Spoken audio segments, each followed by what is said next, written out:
자, 오늘 우리에게 주시는 말씀입니다. 요한계시록 3장 1절부터 6절입니다. 요한계시록 3장 1절부터 6절 우리가 한 목소리로 함께 봉독하겠습니다. 사대 교회의 사자에게 편지하라. 하나님의 일곱 영과 일곱 별을 가지신 이가 이르시되 내가 네 행위를 아노니 내가 살았다 하는 이름은 가졌으나 죽은 자로다. 너는 일깨어 그 남은 바 죽게 된 것을 굳건하게 하라. 내 하나님 앞에 내 행위에 온전한 것을 찾지 못하였노니 그러므로 내가 어떻게 받았으며 어떻게 들었는지 생각하고 지켜 회개하라. 만일 일깨지 아니하면 내가 도둑같이 이르리니 어느 때에 내가 이를지는 내가 알지 못하리라. 그러나 사대에 그 옷을 더럽히지 아니한 자 몇 명이 내게 있어 흰 옷을 입고 나와 함께 다니리니 그들은 합당한 자인 연고라. 이기는 자는 이와 같이 흰 옷을 입을 것이요 내가 그 이름을 생명책에서 결코 지우지 아니하고 그 이름을 내 아버지 앞과 그의 천사들 앞에서 시인하리라. 귀 있는 자는 성령이 교회들에게 하시는 말씀을 들을지어다. 아멘. 주보에 보면 오늘 설교 말씀의 제목을요, 제가 4대 형식에 잠든 교회, 이거 주보 제가 어저께 출력한 거거든요. 그런데 제가 오늘 새벽에 말씀을 읽으면서 여기에 있는 표현 그대로 쓰는 게 더 좋겠다. 그래서 제가 오늘 설교 제목을 살았으나 죽은 교회로 살았으나 죽은 교회로 그렇게 다시 한번 정했습니다. 자, 우리가 7교회를 지금 하나씩 우리 성경 말씀을 따라서 지금 함께 살펴보고 있습니다. 이것을 하는 것은요, 교회가 무엇인가 하는 것을 생각해 보기 위함입니다. 교회가 추구할 것이 무엇인가, 그리고 교회에 다니는 것, 출석의 의미가 아니라 믿음의 삶으로 산다는 것이 무엇인가, 이런 것들을 다시 한번 되새겨 보고자 함입니다. 우리 지금까지 4개의 교회를 살펴봤습니다. 에베소 교회, 서머나 교회, 버가모 교회, 두아디라 교회. 우리 집사님께서 저의 설교를 미리 보셨는지 다 설명해 주셨어요. 다. 자, 이 4교회마다 다 하나님의 칭찬이 있었습니다. 그렇죠? 그래서 에베소 교회는 너희가 진리를 지키기 위한 그 수고와 인내를 내가 알고 있다. 서머나 교회는 어때요? 너희가 환난과 궁핍을 당하나 그러나 실상은 너희가 부요하다, 이렇게 말씀하셨습니다. 버가모 교회는 너희가 사탄에 권좌 있다. 사람의 욕망, 사람의 어떤 합리적인 이성의 가장 절정이 버가모 교회예요. 그런데 그것과 말도 안 되는 일이 뭐가 벌어졌습니까? 순교가 일어났습니다. 여러분, 이성적인 합리성으로 이해할 수 없는 게 순교입니다. 사는 게 중요하지 죽는 게 중요하냐? 그러니까 버가모 교회는 뭘 말씀해 주느냐? 정말로 산다는 것은 죽음을 뛰어넘는 것이라는 것을 우리에게 가르쳐 주는 거죠. 그 순교의 역경 속에서도 너희는 믿음을 지켰다, 이렇게 말씀하고 있습니다. 두아디라 교회는 어떤 교회입니까? 너희의 처음보다 너희의 나중이 더 귀하다. 너희가 갈수록 성장하였구나. 갈수록 너희가 잘하였다, 이렇게 칭찬하고 계십니다. 그런데 또 하나는 무엇이 있었느냐? 서머나 교회를 빼고는 다 주님의 책망이 있었어요. 그래서 여러분, 제가 새벽에 다시 한번 그런 마음이 들었습니다. 주님 앞에 우리가 인간이 온전하게 산다는 것은 거의 불가능에 가깝구나, 이렇게 칭찬을 받지만 또 그 가운데 하나님 앞에 부족함이 드러나는구나, 이런 생각을 다시 한번 해보았습니다. 그런데 주님이 모든 교회마다 무엇이라고 말씀하십니까? 내가 안다, 이렇게 말씀하고 계셔요. 내가 안다. 우리는 내가 안다라고 말씀하신 이 주님을 통해서 우리는 커다랗게 위로를 경험하고, 그리고 또 한 가지 두려움을 경험합니다. 여러분, 주님이 정말로 우리가 행하고 있는, 또 이때 이 성도들이 행하고 있는 수고와 인내와 그 모든 역경을 딛는 믿음, 그것에 대해서 하나님이 알고 계시다라고 말씀하시니 얼마나 큰 위로가 되겠습니까? 여러분, 우리의 수고를 누군가 한 명이라도 내가 알고 있다, 내가 너의 수고를 인정한다 라고 한 사람만 이야기해줘도 우리의 막 복잡했던 마음이 다 녹아내리는데, 만물의 창조주이신 주님께서 내가 너의 수고를 알고 있다, 이것만큼 큰 위로가 없을 것입니다. 여러분, 우리 사랑하는 한나무교회 성도님들의 모든 수고, 모든 인내, 모든 헌신, 주님이 알고 계십니다. 여러분, 저의 위로가 부족해도 저 욕하지 마십시오. 주님이 알고 계십니다. 그걸로 큰 위로가 되시기를 바랍니다. 저도 여러분 감사합니다. 그런데 내가 알고 있다라고 하는 것에 또 우리가 알아야 될 것이 뭐냐? 두려움입니다. 여러분, 주님은요, 우리의 겉모습만 알고 있는 것이 아니라 그 속에 스며들어 있는, 보이지 않게 스며들어 있는 욕심과 교만과 타협과 방종까지도 어때요? 다 알고 계십니다. 그러니까 주님 우리에게 위로의 분이기도 하지만 우리에게 두려움의 대상이기도 합니다. 그리고 나서 뭐라고 말씀하시냐? 내가 너희의 교만과 방종과 나태와 게으름과 다 알고 있다. 그래서 너희 끝! 이렇게 말씀하시는 것이 아니라, 그리고 반드시 그 뒤에 뭐라고 말씀하시냐? 회개하라. 회개를 요청하고 있는 거죠. 여러분, 이 요청은요, 위로보다 두려움보다 더 중요합니다. 왜냐하면 이 회개하라는 요청은 우리를 향한 소망의 말씀이기 때문입니다. 회개는 심판하기 전에 하나님께서 우리에게 주시는 기회이기 때문입니다. 그래서 주님이 진정 우리를 향하여 바라시는 것은 너 죄지었어? 혼난다. 이것이 아니라는 거예요. 하나님께서 우리에게 진정 바라시는 것은 하나님이 준비하신 하늘과 땅의 모든 기름진 복들을 넉넉히 받아 누릴 수 있는 합당한 자로 우리를 성장하도록 이끌어 가시는 것이 바로 주님이 우리에게 바라는 것이라고 다시 한번 말씀해 줍니다. 그래서 우리는 이 7교회를 단순히 성경 지식으로 배우고 듣는 것이 아니라 하나님이 오늘 우리에게, 오늘 이 땅의 교회들에게 하시는 말씀이 무엇인지로 잘 깨달아 들어야 할 것입니다. 여러분, 저도 하나의 교회이고 여러분 각각도 다 하나의 교회입니다. 한나무 교회도 교회이고 이 땅의 열방에 있는 모든 교회들이 다 주님 앞에 교회입니다. 주님의 핏값으로 사신 교회인 거죠. 우리 각 개인에게, 또 우리 한나무 교회에게, 그리고 열방의 교회에게 주님이 무엇을 말씀하고 계시는가 귀담아 들을 수 있는 날이 되기를 바랍니다. 오늘 본문의 7개의 교회 중에서 5번째 사대 교회입니다. 사대가 어디에 있는지 지도 한번 잠깐 볼까요? 네, 사대는 지금 에베소, 서머나, 버가모, 두아디라 다시 밑으로 내려오죠. 사대. 그래서 조금 더 내륙에 있는 곳이 바로 이 사대입니다. 사대에서 얼마 안 가면 필라델비아 6번째 교회를 만날 수 있습니다.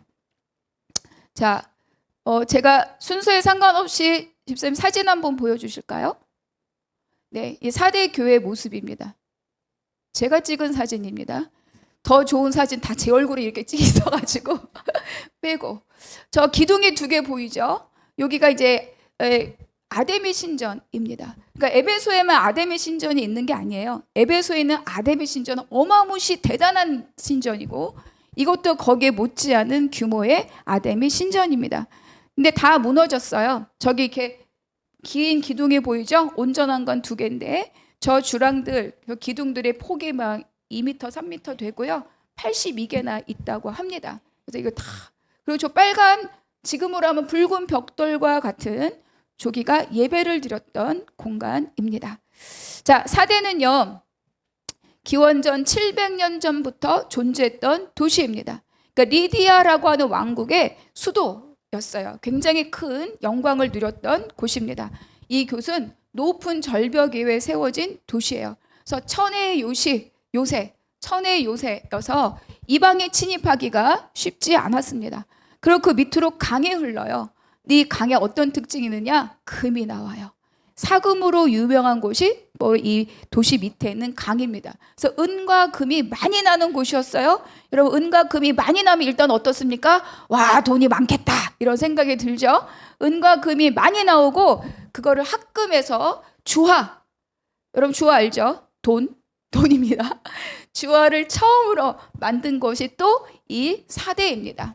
아, 생각이 들죠. 와, 높은 성벽에 있으니까 이방 침입이 쉽지 않았겠구나. 금이 많고 은이 많이 나니까 돈이 많이 돌았겠구나. 짐작할 만하시죠? 그 여기에 산업이 뭐냐면 양모 산업이 유명합니다. 그 양모를 염색하는 염색 산업이 유명한 곳이에요. 그래서 다른 도시는 그저 그냥 재봉틀 돌리는 그런 도시라면 여기는 패션 산업을 하는 이태리, 밀라노, 파리, 요즘은 서울도 유명합니다. 그렇죠? 뭐 그런 곳이에요. 그러니까 굉장히 번성하고 경제적으로도 넉넉하고 그런 곳이죠. 그러니까 군사적으로 안전하고 또 경제적으로 부유했던 사대입니다. 여러분, 그럼 여기서 어때야 돼요? 침략당하지 않고 잘 살아야 되지 않아요? 그런데 여기는 또 그렇게 높은 천혜의 요새를 갖고 있음에도 불구하고 두 번이나 정복당합니다. 첫 번째가 누구냐면 바로 고레스, 페르시아 바사의 고레스 왕입니다. 여러분 고레스 누군지 기억하시죠? 바벨론에 포로 잡혔던 이들을 돌아가라, 성전을 지어라 라고 보내준 왕이 고레스예요. 그리고 그 다음에는 헬레니즘 문화 속에서 또 정복을 당하고 결과적으로는 로마에 속국이 됩니다. 지금 굉장히 보잘것없는 도시예요. 여러분 생각해 봅시다. 천혜의 요새가 있는데 왜 굳이 공격하고 이곳을 침략하려고 했을까? 뭐가 많아서죠? 그렇죠. 금과 은이 많아서 그곳을 다 탐내는 열강으로부터 끊임없이 공격받았던 곳이 여러분 여기가 또 사대입니다. 근데 절벽이 있었기 때문에 안전할 것 같은데 제가 이거 약간의 2차 자료에 의하면 페르시아 병사가요 절벽을 타고 올라갔대요. 은밀하게. 그래서 제가 버가모 교회를 설명할 때도 말씀드렸는데 그 은밀하게 올라가 성을 열은 거예요. 그래서 결국은 멸망당합니다. 여러분 우리에게 뭘 말해줍니까? 아무리 좋은 환경, 아무리 좋은 자원이 있어도 그 잘 관리하고 가꾸고 지키지 않으면 아무 소용이 없다는 것을 우리에게 다시 한번 교훈으로 말씀해 주는 거죠. 그리고 아까 우리가 사진을 본 것처럼 사치의 도시이고 부요한 도시이고 침략의 도시이고 그리고 종교적인 열망이 매우 가득했던 도시입니다. 그래서 그 아데미 신전을 중심으로 막 정치, 경제, 사교, 무역 이런 것들이 활발했던 것이 또 이 사대입니다. 그래서 아까 아데미 신전 제가 버가모 교회를 말씀드릴 때도 설명을 드렸는데 교회가 공인되고 난 다음에 신전을 이용해서 예배를 드렸어요. 신전을 개조하기도 하고 처음에 신전을 이용하기도 하고 그 다음에 나중에 교회 건물을 별도로 건축하는 거죠. 그러니까 신전으로 이방신을 섬겼던 곳에서 하나님을 예배하는 예배가 세워졌다라고 하는 것은 쉽게 말하면 가치관이 바뀌었다는 거예요. 우상을 섬기는 것에서 하나님을 섬기는 우상이 무너지고 하나님 나라가 세워졌다는 상징성이 있습니다. 근데 여러분 그것만 있는 것이 아닙니다. 우상에 섬겼던 곳에 하나님을 섬기는 예배가 세워졌다는 것은 정결한 예배, 정결한 믿음을 지키기가 어려운 시대가 되었다는 것을 우리에게 어때요? 반증하고 있는 곳이 또한 바로 이러한 신전을 이용한 예배입니다. 자, 이렇게 부요하고 사치스럽고 종교적인 열망이 가득한 이 교회에 예수님은 자기의 계시를 어떻게 하고 계신가? 그리고 이 교회에 대해서 어떻게 진단하고 계신가? 그것이 바로 1절입니다. 우리가 1절 같이 읽어보겠습니다. 사대 교회의 사자에게 편지하라. 하나님의 7 영과 7 뼈를 가지신 이가 이르시되 내가 네 행위를 아노니 내가 살았다 하는 이름은 가졌으나 죽은 자로다. 네, 먼저 주님이 어떻게 등장하시느냐? 하나님의 7 영과 7 뼈를 가지신 이 이렇게 하나님이 자기 자신을 주님이 계시하고 계신 거예요. 하나님의 7 영은 성령의 충만함을 여기서 상징해 줍니다. 그 7 뼈는 우리가 에베소 교회를 할 때 말씀을 나눴는데 교회의 7 사자, 7 지도자를 여기서 상징적으로 말씀하고 있죠. 그러니까 주님이 교회의 지도자와 그 사명을 손아귀에 붙들고 계시다 이런 뜻입니다. 다시 말하면 주님은 성령의 충만함 그리고 교회의 주권을 갖고 계신 분이시다 이렇게 등장을 하신 거죠. 주님이 왜 이러한 모습으로 스스로를 계시하셨는가? 바로 이 4대 교회의 형편 때문입니다. 그런데 이 4대 교회의 특징이 있어요. 그동안의 교회들은 다 시작할 때 뭐예요? 칭찬이 있었습니다. 너희 수고와 너희 인내와 너희 환난과 궁핍과 너희의 죽음을 각오한 믿음을 내가 안다. 잘하였다. 칭찬이 있었는데 바로 이 4대 교회는 어때요? 어떤 칭찬도 없습니다. 그리고 바로 책망과 회개의 촉구로 나아갑니다. 그 교회에 대해서 주님이 뭐라고 진단하시는가? 내가 살았다 하는 이름을 가졌으나 죽은 자로다 이렇게 말씀하고 계시죠. 죽은 자로다라는 것은 완료형이 아니라 현재 진행형입니다. 죽은 자로다 하는 원어적 의미는 지금 급격하게 죽어가고 있다 이렇게 설명할 수 있습니다. 그러니까 죽진 않았는데 어때요? 죽어가고 있다. 죽었다면 끝난 거죠. 근데 죽어가고 있다. 말도 할 수 없이 빠르게. 자, 여기서 이름, 너희가 살았다는 이름을 가졌으나 여기서 말하는 이름은 오노마라고 하는 원어인데 이거는 뭐예요? 어떤 뜻이 명성, 평판 이런 뜻을 갖고 있는 것이 바로 이 이름이라는 단어가 갖고 있는 의미입니다.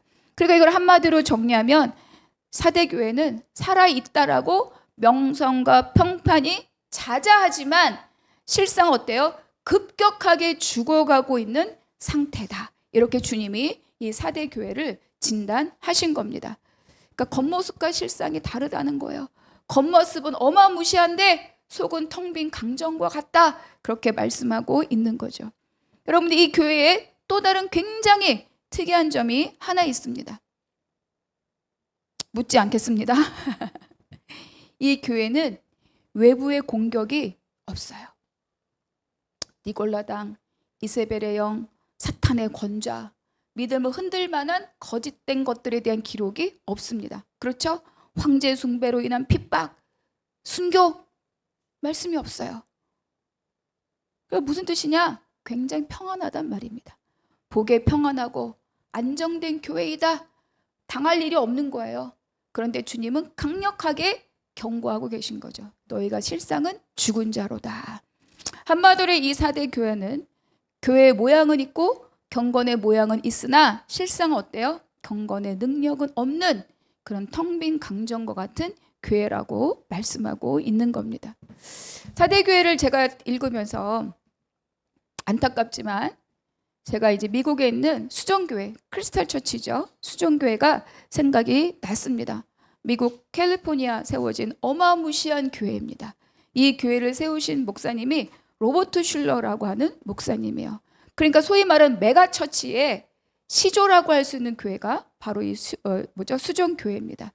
이분이요 책도 많이 쓰시고 우리나라에도 많이 번역되어 있었습니다. 불가능은 없다. 적극적 사고방식, 인간관계를 위한 법칙 90 이런 거 쓰시고 저도 이 중에 한 2개 읽으면서 아 그렇구나 막 이랬던 기억이 있습니다. 근데 이분의 이 메시지의 특징이 뭐냐면 possible thinking입니다. 가능성에 대한 거 그리고 긍정 마인드 이런 메시지가 굉장히 강력한 그런 분이었고 그리고 막 그 소위 지금 막 유튜브가 거의 대중화되어 있지만 설교 방송을 거의 최초로 시작한 곳이 바로 이 교회입니다. 그래서 주차장에서 예배를 시작했어요. 근데 막 사람들이 구름대처럼 모이니까 크리스탈 처치라고 정말로 여러분 나중에 검색해서 사진 한번 보세요. 가보신 분도 있을 수 있어요. 진짜 어마어마합니다. 1만 개가 넘는 유리로. 그래서 크리스탈 처치예요. 그리고 예배석이 2,700석이 넘는다고 합니다. 생각해 보니까 순복음 교회는 더 되나 싶네요. 한 번 예배 드릴 수 있는 인원이 잘 모르겠습니다. 그런데 이 교회는요. 로버트 슐러 목사님이 물러나자마자 엄청나게 교회에 분란이 일어나면 네 분. 가족끼리 분란, 부모, 자녀, 목회자인 슐러 목사님과 아들 슐러 목사님과의 분란, 형제들끼리 분란, 말도 못하게 일어나고 그리고 또 하나는 복음이 아닌 번성하는 믿음, 성장하는 믿음, 성공하는 삶 이런 거에 초점이 맞춰진 이 메시지로 인해서 급격하게 성도들이 떠납니다. 여러분 어마어마하게 건축했는데 내부적으로 목회자 안에서 분란이 일어나고 복음 메시지에 질문이 생기고 성도들이 떠나면 가장 먼저 오는 타격이 무엇입니까? 재정난입니다. 그렇죠? 그러니까 결국 이 교회는 파산합니다. 그래서 지금은 교회가 아니고 크라이스트 대성당이라고 그죠? 성당 캐톨릭에서 이 건물을 인수하고 사용하고 있습니다. 안타까운 일이죠. 제가 이 교회를 비난하고자 함이 아닙니다. 이 교회가 우리에게 상징적으로 보여주는 것이 무엇이냐 하는 거예요. 여러분 강단은 복음을 전하는 곳입니다. 물론 그 안에서 위로도 있고 권면도 있고 눈물도 있지만 그럼 우리가 세상에서 어떻게 남들 못지않게 성공하는 삶을 살 것이냐의 목적을 두고 메시지가 있다면 그 교회는 아무것도 아닌 것입니다. 그런 교회에 대하여서 너희는 살았으나 죽었다라고 주님이 말씀하고 있는 거예요.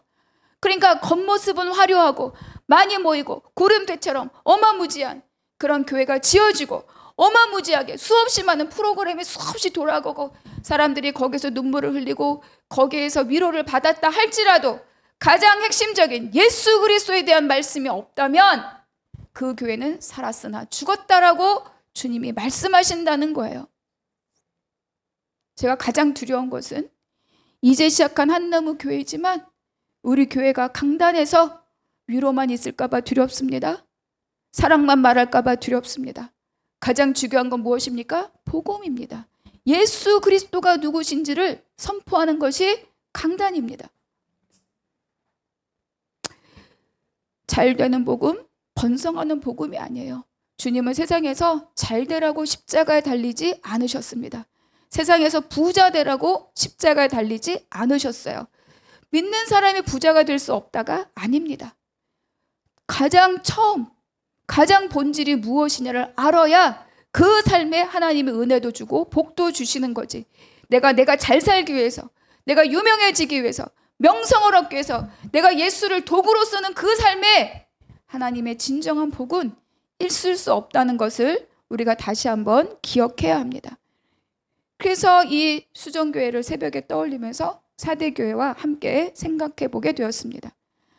어마어마한 명성은 있지만 생명은 없는 교회입니다. 프로그램은 수만 가지가 돌아가지만 그러나 영적 무장이 없는 교회가 바로 이 사대와 같은 교회입니다. 그래서 주님 말씀하시죠. 너희의 행위를 내가 알고 있다.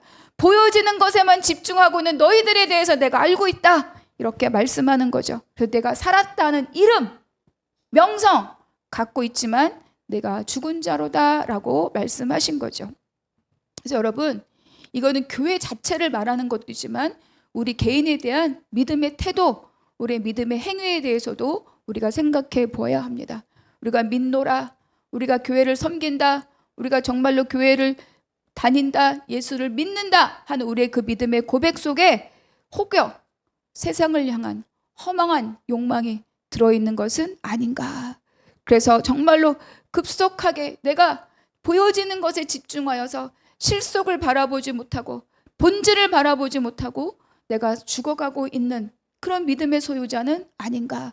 저와 여러분 함께 질문하고 고민해 보기를 바랍니다. 그래서 보이는 것은 정말 열심히 하지만 여러분 내면을 채우는 것을 소홀히 할 때 그때 이렇게 주님 우리에게 대하여서도 말씀하실 것입니다. 여러분 말씀 읽는 것, 기도하는 것, 말씀에 비추어 나를 돌이키고 회개하는 것, 그리고 그것에 붙들고 이웃을 사랑하는 것. 여러분 이 삶이 없다면 여러분 예수 믿는다는 것과 믿지 않는 것이 무슨 차이가 있겠습니까? 할 만한 거 하고 도울 만한 거 돕고 내 마음에 듣는 거 이해해주는 그 정도는 예수 믿지 않아도 할 수 있는 삶입니다. 그런데 예수님이 십자가에 달려 돌아가시면 그것을 뛰어넘는 주님의 삶을 따르고 주님의 삶을 담고 주님의 삶을 붙쫓아가는 그러한 삶을 우리에게 요구하고 계시다는 것을 다시 한번 기억하시기를 바랍니다. 그래서 이 교회에 대한 주님의 명령이 무엇인가, 이 교회에 대해서 무엇이라고 말씀하고 계시는가, 2절 같이 읽겠습니다. 너는 일깨어 그 남은 바 죽게 된 것을 굳건하게 하라. 내 하나님 앞에 내 행위에 온전한 것을 찾지 못하였노니. 네, 알듯한데 모를 것 같죠? 공동 번역을 제가 찾아왔습니다. 공동 번역 제가 읽겠습니다. 그러므로 깨어나거라. 너에게 아직 남아있는 것이 완전히 숨지기 전에. 그러니까 좀 남아있는데 그것도 거의 죽기 직전이라는 거예요. 완전히 숨지기 전에 힘을 북돋아 주어라. 나는 내가 하는 일이 내 하나님께서 보시기에 완전하다고 생각하지 않는다. 네가 무엇을 하든지 얼마나 화려하게 하든지 얼마나 이름이 세상 명성이 높아지든지 내가 보기에 하나님 앞에 보여질 것이 아무것도 없다. 이렇게 말씀하고 있다는 거예요. 그러니까 하나님은 이러한 거의 영적 빈사 상태에 빠진 이 사대 교회를 향하여서 단호하게 말씀하십니다. 너는 일깨어 남은 바 죽게 된 것을 굳건하게 하라. 이거는 그냥 정신 차려 이 정도가 아니라 더 이상 미루지 말고 즉각적으로 당장 행동하라. 긴급하게 호출하시는 거예요. 그만큼 이 교회가 위기 가운데 놓여 있는데 너희들은 그거를 깨닫지 못하고 있다. 이렇게 주님이 말씀하고 있는 거죠. 사대교회 안에 남은 바, 완전히 죽지는 않았으나 꺼져가는 심지어 같은 그런 생명이 아직은 그래도 가능성을 갖고 남아있구나. 하나님은, 주님은 이걸 보시는 거예요.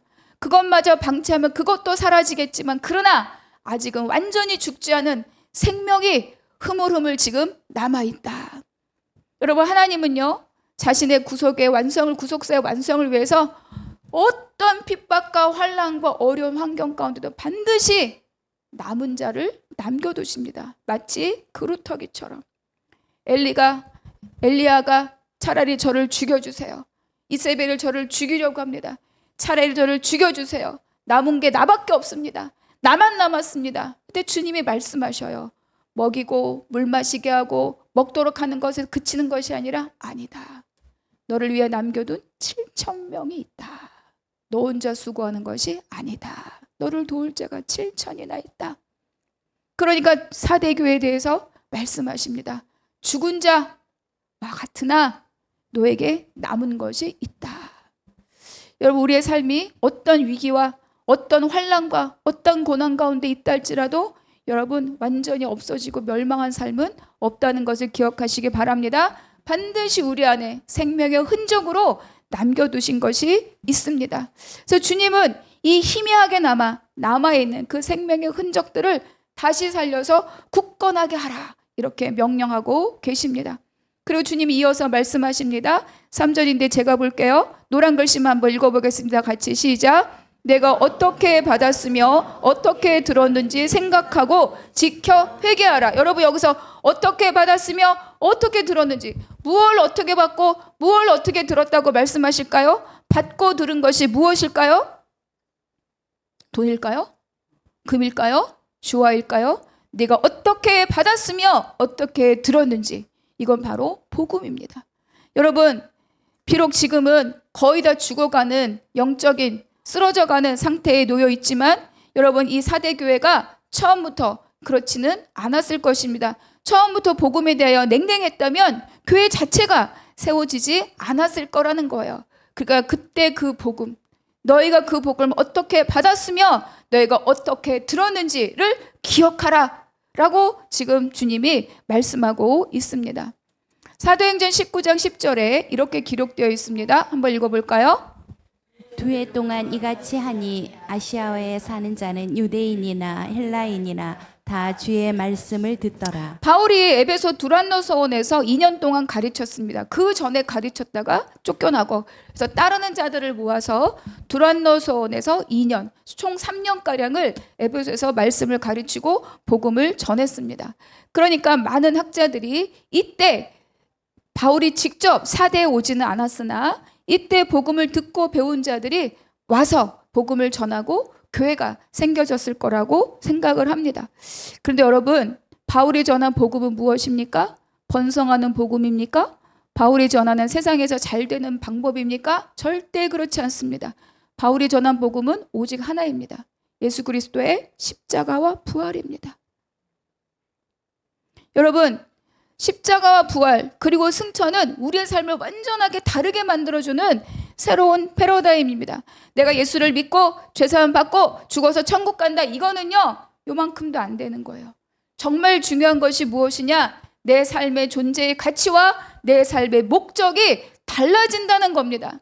애굽 백성들이 애굽에서는 종이었으나 애굽을 나오는 순간부터 하나님의 상속자여, 장자여, 내 아들이요 내 딸이다 라고 말씀하시는 것처럼, 그리고 그 오합지졸을 향하여서 여호와의 군대다 말씀하시는 것처럼 내가 복음을 듣고 예수를 믿는 그 순간부터 나의 삶은 완전하게 달라진다는 것을 여러분 기억하셔야 됩니다.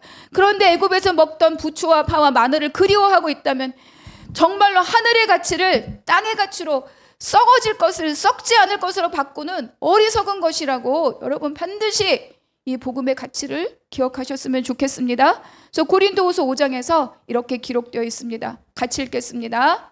그가 모든 사람을 대신하여 죽으심은 살아있는 자들로 하여금 다시는 그들 자신을 위하여 살지 않고 오직 그들을 대신하여 죽었다가 다시 살아나신 이를 위하여 살게 하려 함이라. 여러분, 홍해를 건너면서 우리가 자기 부인의 결단이라고 출애굽기하면서 배웁니다.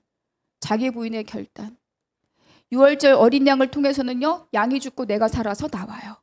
홍해를 건널 땐 내가 죽고 예수로 사는 거예요.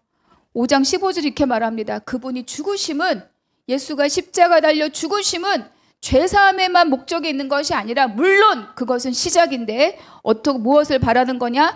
자신을 위하여 살지 않고 나를 위하여 살지 않고 나를 위하여 대신하여 죽으신 그분 예수 그리스도를 위하여 살게 하려 하심이라. 그동안 내가 삶의 목적이었다면 이제는 우리의 삶의 목적이 누구입니까? 예수 그리스도입니다. 내가 이 땅에 잘 먹고 잘 사는 게 목적이었다면 복음을 아는 자는 하나님 나라를 하나님 백성으로 살아가는 것이 삶의 목적으로 달라진다는 거예요. 그래서 우리는 이 삶을 사는 거예요. 나를 위해 사는 것이 아니라 나를 위하여 대신하여 죽으신 그분을 위하여 사는 거죠. 그때 그 삶을 살아갈 때 그때 주님은 우리와 함께 하시고 우리를 지키시고 우리를 보호하시고 볼지어다 세상 끝날까지 내가 너와 함께하리라 이 약속이 내 삶 안에서 실현되는 것을 기억하시기 바랍니다. 그러니까 너희가 어떻게 받았으며 어떻게 들었는지 생각하고 와 그때 복음이 무엇이었지? 내가 그때 그 복음을 들었을 때 나에게 어떤 감격과 어떤 은혜와 어떤 결단이 있었지? 생각하고 기억하고 그리고 지켜 회개하라. 처음 받은 그 복음의 본질로 급격하게 속히 빠르게 돌아가라는 주님의 강력한 부르심입니다. 그리고 주님 말씀하시죠. 경고하시는 거죠. 만일 일깨지 아니하면 내가 도둑같이 이르리니 어느 때에 내가 이르는지 내가 알지 못하리라. 따르지 않고 준비하지 않고 돌이키지 않는 자들을 정말 주님이 도적같이 심판의 때가 온다는 거예요. 여러분 그 사대가 이렇게 절벽 위에 있다 그랬잖아요. 그 이들은 안심했어요. 아무도 우리를 공격하지 못하리라. 아무도 우리를 빼앗기지 못하리라. 그런데 도적같이 군대가 올라와서 망했습니다. 그럼 이들에게는요. 내가 도적같이 너에게 임하리라. 이미지 언어인 거예요. 와 그때처럼. 그러니까 이들에게 강력하게 하나님이 그들이 경험한 역사적인 경험들을 비추어서 이 심판과 이 경고가 얼마나 급격하고 얼마나 위급한 것인지를 다시 한번 깨달아 알게 하시는 거죠. 여러분 우리의 삶이요 늘 평안하지 않습니다. 언제나 도적같이 주님이 마지막 그때 언제 도적같이 올지 모르지만 또 우리의 삶에 내가 평안하다 넉넉하다 여유롭다 이 정도면 살만하다 하고 있는 어느 순간 예상치도 못하고 생각지도 못하고 기대하지도 않았던 정말로 원하지 않았던 어떤 위기가 우리를 공격하고 우리를 침략하여 들어올지 모른다는 것을 기억하십시오. 그러니까 중요한 건 내가 영적으로 깨어있는 거예요. 깨어있어야 준비합니다. 깨어있어야 대비합니다. 무방비로 헐렐레 있으면요. 병사 하나 올라오면 도시가 망하는 거예요. 여러분 내가 무장하고 있지 않으면 헐렐레 하고 있다가 여러분 우리 가정, 우리 가문, 우리 집안, 우리 교회 넉넉히 빼앗기는 겁니다. 여러분 요즘은 신천지가요. 신천지 대놓고 막 광고도 하잖아요. 옛날처럼 막 우르르 교회 와서 우르르 막 교회를 추수해 가지 않아요. 아주 전략적으로 교묘하게 사람의 마음을 다 빼앗아가고 교인을 하나씩 옮겨가고 그리고 대놓고 신천지라고 광고 겁니다. 간판 걸어요. 옛날 같지 않아요. 여러분 우리가 영적으로 무장하지 않으면 우리의 신앙 뿌리가 흔들려 갈 수 있습니다. 삶에 고난이 온다는 그 정도가 아니라 내가 믿었던 모든 복음의 진리를 다 빼앗기고 헛된 것에 매여 사는 종과 같은 삶으로 되돌아갈 수 있음도 우리는 기억해야 할 것입니다. 깨어 있읍시다. 영적으로 여러분 무장해야 됩니다. 사대는 부족해서 멸망한 것이 아닙니다. 사대는 무장하지 않아서 깨어있지 않아서 죽었다. 주님으로부터 책망받고 경고받는 교회가 되었습니다. 그럼에도 불구하고 주님은 이 교회에 대해서 약속을 주십니다. 이것은 바로 주님의 사랑이고 소망입니다. 4절 같이 제가 읽겠습니다. 그러나 사대에 그 옷을 더럽히지 아니한 자 몇 명이 내게 있어 흰옷을 입고 나와 함께 다니리니 그들은 합당한 자인 연고라. 그 옷을 더럽히지 아니한 자 몇 명. 남은 자 몇 명.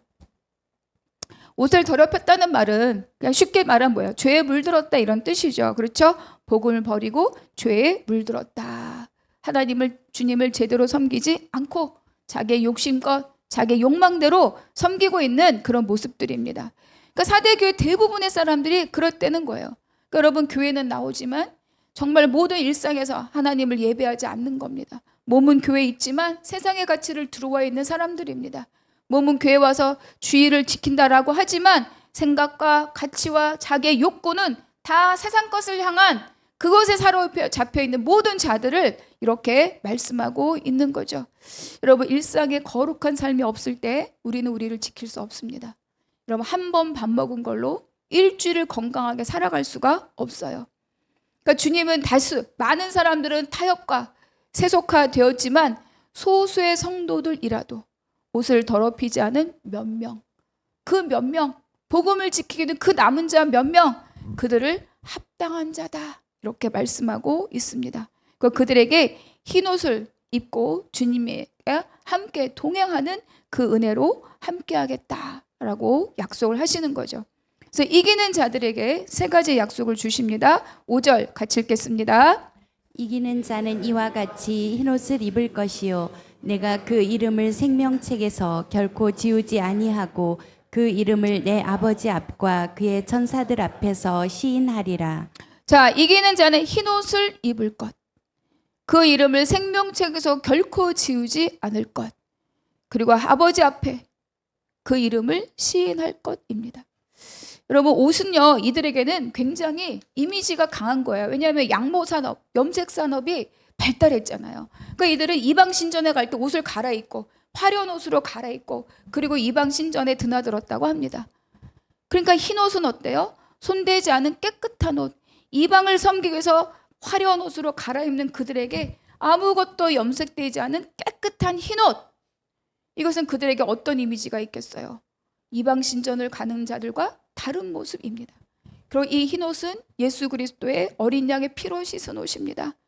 예수가 죽었으나 이제는 내가 죽음으로 예수를 살린 그런 삶을 사는 자를 흰 옷 입은 자라고 말씀하고 있습니다. 그러니까 이 흰 옷을 입는 자는요, 죄 씻음 뿐만 아니라 주님을 믿고 주님을 따르며 의로움을 덧입은 자들을 이렇게 말씀하고 있는 거죠. 그리고 그 이름을 생명책에 결코 지우지 아니하겠다. 여러분, 이들이 이름이 있었습니까? 없었습니까? 사대는 이름이 있었어요. 명성이 자자하고 평판이 높았습니다. 살았다라는 이름을 가졌어요. 하나님은 그 이름 기억하지 않겠다고 하십니다. 그 이름 지워버리는 거예요. 그러나 오직 그 옷을 더럽히지 않은 몇 명, 그들을 나의 생명책에서, 나의 책에서 결코 지우지 아니하겠다. 하나님 나라의 영원한 백성으로, 시민권으로 보장하시는 겁니다. 여러분, 이 땅에 80년, 90년 사는 것과 영생을 맞바꾸고 계시겠습니까? 썩어질 것과 썩지 않을 것, 무엇을 택하시겠습니까? 여러분, 우리가요 세상에 몰빵하는 이유가 있어요. 여기서 누리는 것이 다일 것 같으니까. 다음에 우리가 영원한 주님과 동행하는 그 삶에 대한 나의 신뢰가 없기 때문에 지금 내가 눈에 보이는 거 먹고 쓰고 입어야 되겠다는 욕구가 나를 사로잡는 거예요. 근데 주님은 계속 말씀하십니다. 나를 붙들어라. 내 약속을 붙들어라. 나를 신뢰하라. 이 땅에 먹고 쓰는 거 다 하나님이 책임지신다고 말씀하십니다. 그런데 아무도 그 길을 선택하지 않아요. 좁은 길이고 어려운 길이고 중요한 건 내 눈으로 확인하지 못하기 때문입니다. 여러분, 우리가 죽음이 왜 두렵습니까? 제가 장례 예배를 집례할 때 그렇게 가끔 물어봐요. 죽음이 왜 두렵습니까? 죽음은 경험할 수 없기 때문에 두렵습니다. 죽어보고 온 사람 있나요? 그리고 죽음은 누구도 대신해 줄 수 없습니다.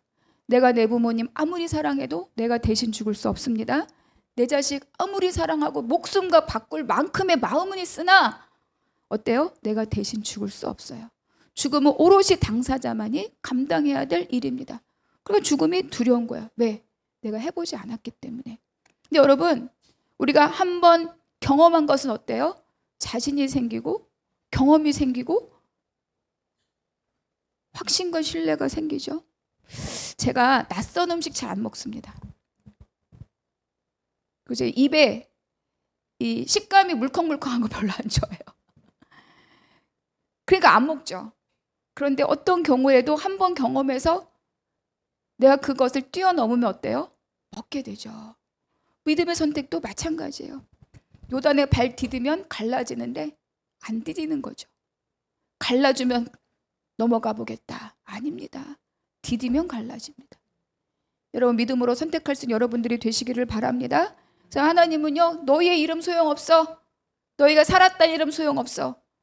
정말 영생, 정말 복된 이름은 주님의 생명책에 기록된 이름입니다. 그리고 마지막으로 내 아버지 앞과 그의 천사들 앞에서 시인하겠다. 인정하겠다. 하나님 백성으로서 내가 판결하겠다는 거예요. 그럼 호적의 자녀들 이름 올리잖아요. 이 아무개, 뭐 정 아무개. 그거 특별한 경우 아니면 바꿀 수 없습니다. 요즘은 뭐 쉽게도 뭐 이렇게 바꿀 수 있죠. 그리고 나를 증명하는 게 뭐예요? 호적이잖아요. 내 부모와 나와의 관계, 형제의 관계, 호적입니다. 여러분 법적이 나의 권리를 다 확보하는 거는 호적이에요. 그래서 호적이 무섭습니다. 여러분 그 호적에 올려주신다는 뜻입니다. 내가 내 이름을 시인하겠다. 아버지, 나를 위해 죽은 자입니다. 나를 위해 목숨을 던진 자입니다. 환난과 궁핍 가운데 나를 배신하지 않은 자들입니다. 그렇게 인정하시겠다. 여러분 그러니까 몇 명 남아있지만 이 몇 명에게 이 약속만큼 커다란 위로가 되고 희망이 되고 소망이 되는 것이 무엇이 있겠습니까? 그래서 여기서 말하죠. 이기는 자는 누구냐? 평판이 높은 자가 아니라는 거예요. 이기는 자는 흰옷을 지키는 자입니다. 복음을 지키는 자, 복음의 말씀을 따르는 자, 세속화되지 않고 타협하지 않는 자, 끝까지 믿음과 회개로 충성하는 자들. 사대교회처럼 외부의 박해가 하나도 없는데 이렇게 주님한테 강력하게 칭찬 한마디 없이 경고만 받을 수 있다는 것은 그들이 눈에 보이는 이 땅의 삶에 얼마나 매달려 있었는지를 우리에게 반대석으로 가르쳐 주고 있는 거죠. 그래서 생명을 품고 말씀을 붙들고 주님의 약속을 신뢰하며 사는 자에 대해서 주님이 이기는 자다 이렇게 말씀하고 있습니다. 마지막 6절입니다. 함께 읽겠습니다. 시작. 귀 있는 자는 성령이 교회들에게 하시는 말씀을 들을지어다. 이번 주간에 이제 이 사대교회를 몇 번 이렇게 읽었습니다. 그런데 지금까지 모든 교회에 대한 주님의 경고와 칭찬이 다 저에게 도전이 되고 권면이 되고 위로가 되었는데 유독 이 사대교회는 너무너무 마음이 아팠어요. 너무. 그래서 오늘 새벽에 와서 다시 기도하면서 제목 제가 바꿨습니다.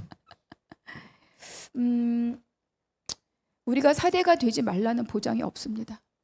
우리 각 사람이 교회인데 김현주 교회, 이 아무개 교회, 뭐 정 아무개 집사 그가 사대가 아니라는 보장이 없다는 거예요. 여러분, 우리 늘 어때요? 깨어 있어야 합니다. 여러분 우리가 올해를 시작하면서 말씀과 성벽의 기도를 세우라.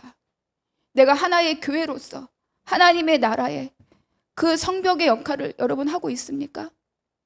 나의 기도와 나의 부르짖음과 나의 말씀을 통하여서 내 가정을, 내 삶의 일터를, 내 자신을 성벽으로 여러분 세워가고 있습니까? 여러분 제가 오늘 다시 한번 여러분에게 간곡하게 부탁드립니다. 김현주 목사님 만났더니 그 조그만 교회에서 맨날 말씀 읽으라고 맨날 기도하라고. 여러분 제가 여러분에게 유일하게 통로 삼을 수 있는 거예요. 지난주 새벽 예배 말씀 여러분 들으셨는지 모르겠습니다. 다윗이 그 인생 후반부를 성전을 건축하는 준비에 모든 것을 다 합니다.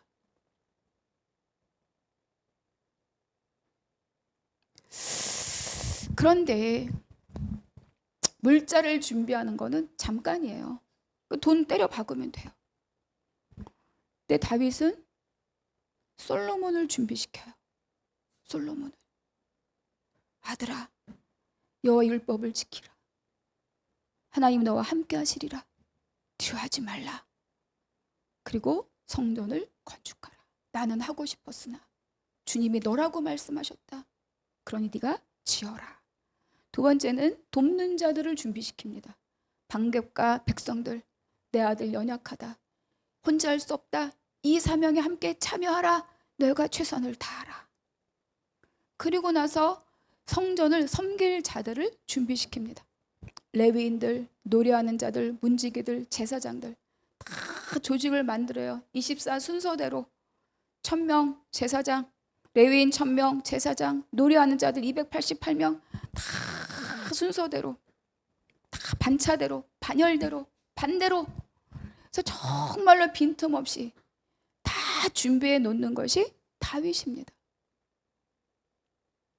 여러분, 우리 한나무 교회도 이렇게 준비되어서 건강하게 세워지는 교회가 되기를 바랍니다.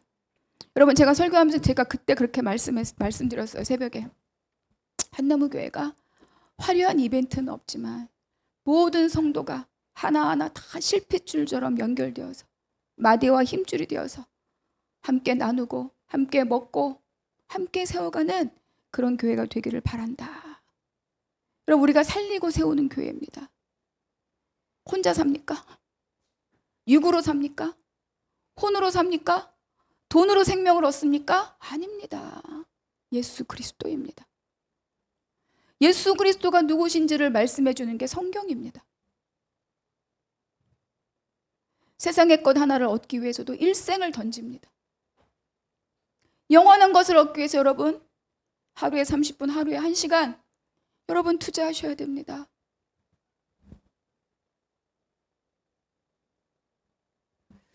지금까지 한나무 교회가 이제 1년 8개월, 9개월 되어 갑니다. 2년차 접어들었죠. 저는 다른 거 아무것도 겁나지 않습니다. 돈 없으면 어떡하지? 저는 걱정 안 돼요. 돈 없으면 안 먹으면 됩니다. 안 쓰면 되죠. 그러나 하나님이 그렇게 우리를 궁핍하게 하시지 않을 겁니다. 중요한 것은 우리 안에 말씀이 흘러가지 않으면 어떡하지? 생명이 흘러가지 않으면 어떡하지? 너는 너고 나는 나다. 각자 놀면 어떡하지? 저는 이게 제일 무섭습니다. 그래서 오늘 새벽에 그런 마음이 드는 거예요. 내가 사대가 되면 어떡하지? 모양은 있으나 슬로건은 있으나 내용은 없는 교회이면 어떡하지?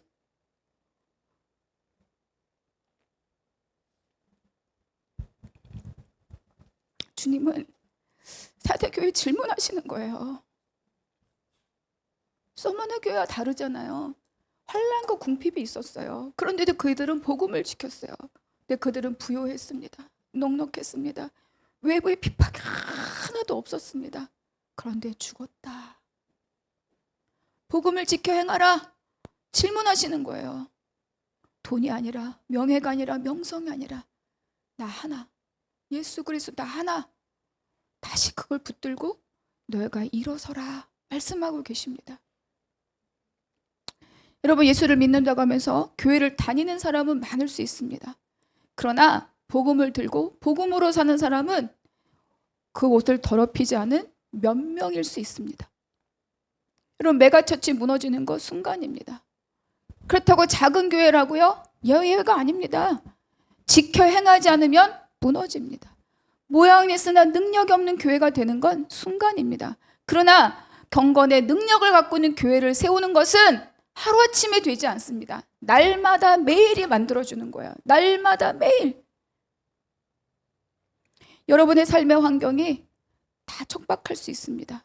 여러분, 그것을 무시해서가 아니라 그 환경 속에서 내가 가장 먼저 무엇을 붙드느냐, 여러분 냉정하게 돌아보시기 바랍니다. 그래서 여러분, 제가 먼저 감사합니다. 함께 해줘서 감사하고, 또 하나는 제가 오늘 새벽에도 주님께 감사를 올렸습니다. 주님, 이 교회와 이 환경이 아니었다면 제가 어떻게 주님 앞에 눈물로 무릎 꿇었겠습니까? 그래서 감사합니다. 여러분, 그래서 부요가 복이 아닙니다.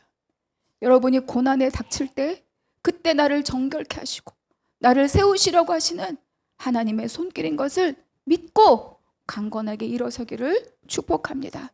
그래서 우리가 다 함께 주의 부요를 누리고 주의 복을 누리고 주의 생명을 흘려보내고 든든하게 세워가는 우리 한나무교회 모든 성도님들, 그리고 우리 한나무교회가 되기를 주님의 이름으로 축복합니다. 기도하겠습니다. 하나님, 명성이 자자했고 부요했지만 주님은 이 교회를 향하여 말씀하셨습니다. 너희가 살았다는 이름을 가졌으나 죽은 자로다. 아버지, 제가 살았으나 죽은 자가 될까봐 두렵습니다. 주님, 다시 한번 주님 앞에, 말씀 앞에, 기도 앞에, 주님의 이름 앞에 내 삶을 드리기를 소망합니다. 또 우리 한나무교회가 함께 주님의 말씀을 붙들고 아버지 말씀으로 우리의 삶을 돌이키며 강건하게 세워지는 우리 모든 성도님들과 우리 한나무교회가 되기를 기도합니다. 아버지 함께하여 주시옵소서. 감사하고 우리 주 예수 그리스도 이름으로 기도하옵나이다. 아멘.